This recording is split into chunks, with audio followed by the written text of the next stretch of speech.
Hello guys, this is Mang Earnings. Ngayon po tuturuan ko kayo ng isang tricks na ginagamit natin para dumami yung pera natin dito sa Novella app. As you can see, madami ditong ways na kung paano magkapera. Pero gawa tayo ng tricks dito, yung auto scroll. So, ang unang gagawin natin is punta tayo sa Google Play. Okay. Tapos download nyo lang si auto scroll. Yan, si automatic scroll. So, open nyo lang siya. Pag nabuksan nyo na siya, yan, ganyan ang itsura niya. Okay, so madami siyang ads may ads pa rin siya.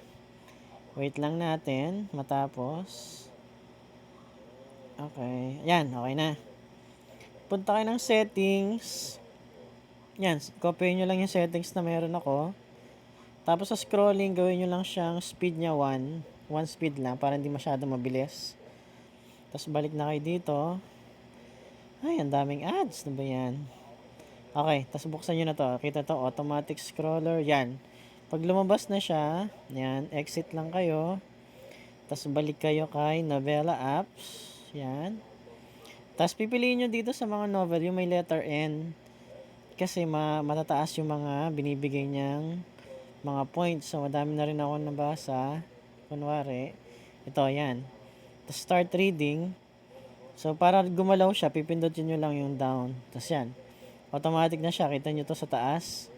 Yan. Automatic na siyang nadigalaw hanggang sa magkaroon ka ng point. So, pwede mo lang siyang iwanan.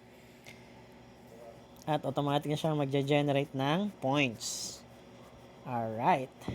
So, other ways is, if you have, hindi pa nyo nakapaglagay ng, punta kayo sa Me.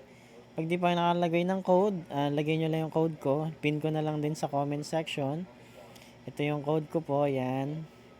Yan. Yung invitation code. Lalagay ko na rin sa comment section, okay? Thank you guys.